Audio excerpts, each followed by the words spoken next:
After week 4 of the Rhode Island League, we still have 2 undefeated teams, 2 winless teams, unfortunately, and then everyone else is in the middle. Bandieres on one of those teams, unfortunately, winless team. Yeah. My team's in the middle. So listen, it's all rough sailing for a lot of the guys up here, and Cruz is just plugging along, analyzing every team closely, getting ready for that showdown between Boom and Lob, which is week 6.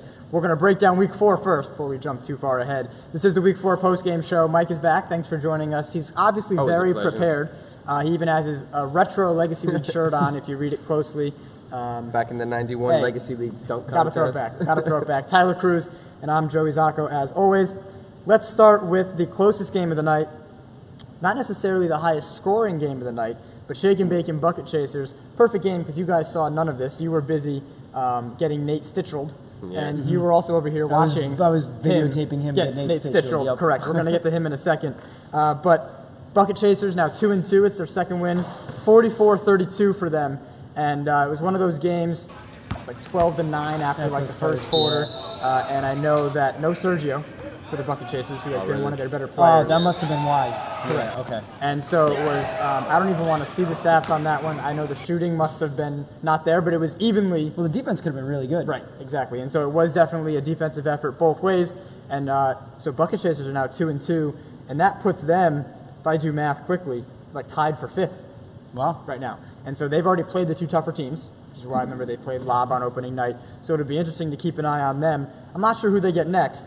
But we're going to talk about the game of the week before we get to Nate Stitchell doing Nate Stitchell things. The Swish Kebabs improved to 3-1, the lone 3-1 team in our league this season. Take down the Werewolves 70-50 right here a couple minutes ago. Mm-hmm. And 20-point game doesn't really do it justice, but it was close at the end. The Warriors were calling back. For sure. And I think it was the Werewolves' lack of ability to hit shots tonight.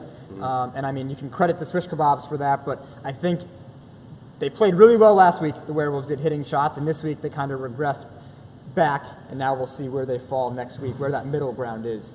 Well, when it came down to it, it looked like the Swish Kebabs were just bigger, faster, and stronger than the Werewolves. And that's, no offense to the Werewolves, they're a great team, but you could see they were just the Werewolves were tired, and the Swish Kebabs still had the energy to keep going. Even with Shane making shots. Even with Shane Patrick on the Werewolves, keep going, keep making shots, keep dunking all over people. So at the end, you could just kind of see the difference in the athleticism, I kind of want to say, from the Swish Kebabs.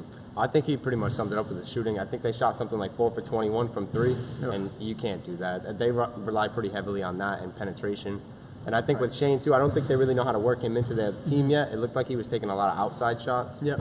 And then after he went down after that knee injury, right away, he kind of never really found a groove. Right. But I think he'll be a strong presence for them going forward. When you go down right away, it's kind of hard to really trust yourself going at full force again. And yeah, like you said, I do think he needs to kind of work his way into things a little bit. I feel like with a coach, too, that's kind of weird. He can't just sub himself in when he wants himself out like he could have done with Prestige.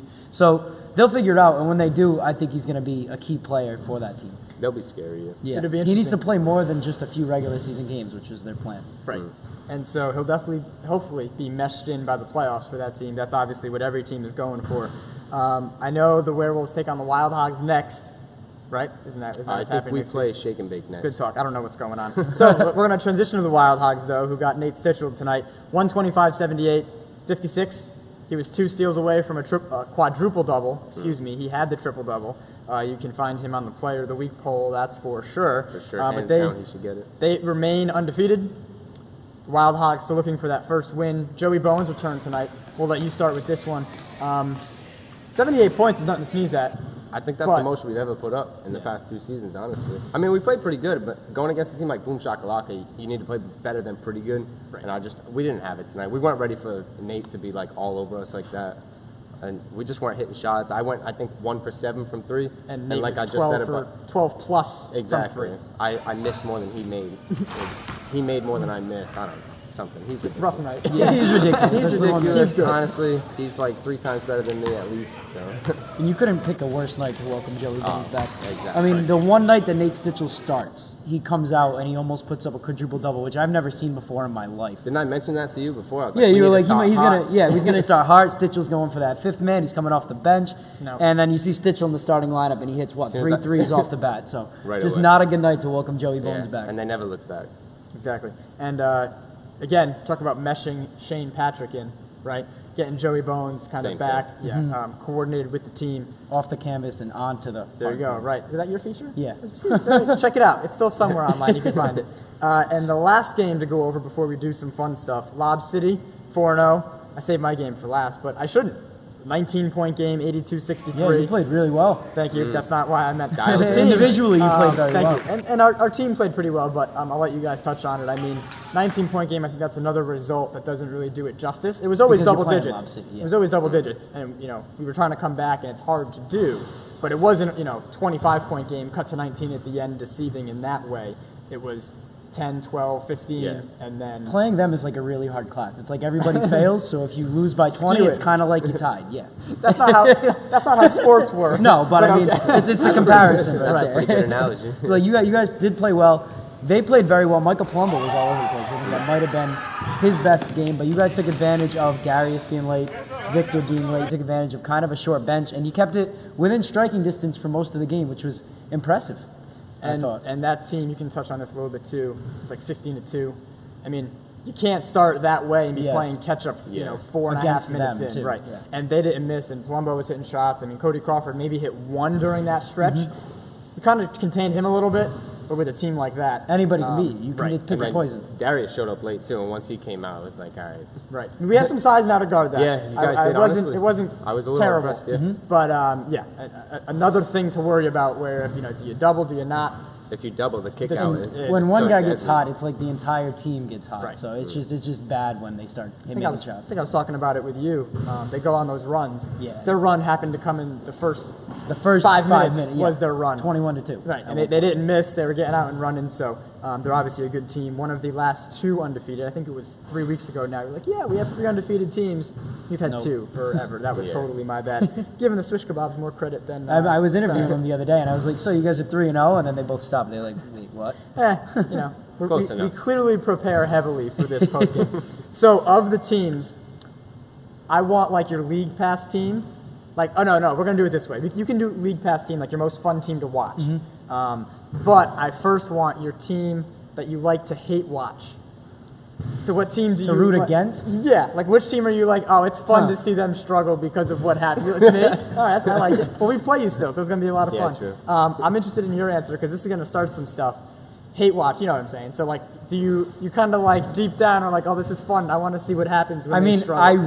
I think either I don't like hate watch, love watch, but I think Lob City might be the most fun team in the league, especially when it's close and you can root against them. You're like, oh my God, they might lose, might lose.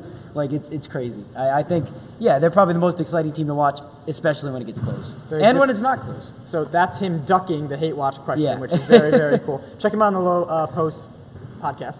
That is the right one. I asked the questions. So there he's asking the questions, and he will not be able to duck his own questions on the podcast. Anything else? Week 4, halfway done. Bring your shirt next time. Bring my shirt. Bring my shot next time. Shirt, everything. Yeah, I picked a horrible week. Any last thoughts? No, not tonight. All right. Hey, solid night. We're rapidly heading towards the showdown. It's going to be one of the best games of the regular season. It might be a finals preview of Boom and Lob. That'll be in 2 weeks from tonight. And but before then, we have week 5 coming up. And so stay tuned. That may be getting pushed back. So stay tuned to our social media. If July 3rd, that night of games, will be getting moved. Probably will. Everyone wants to go out and have a good time. I get it.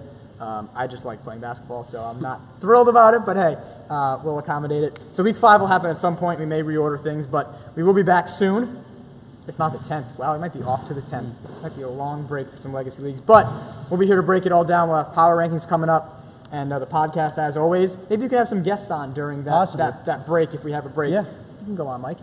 You got my number. can talk that good stuff. Yeah, everyone hates the Wild Hogs enough. I don't think you need to hear me talking anymore. Let's just add to the field of fire. So for the guys, I'm Joey. We'll see you whenever we're back here, as late as June 10th. But we're halfway through the season, and we'll see you at the Johnson Rec Center very soon.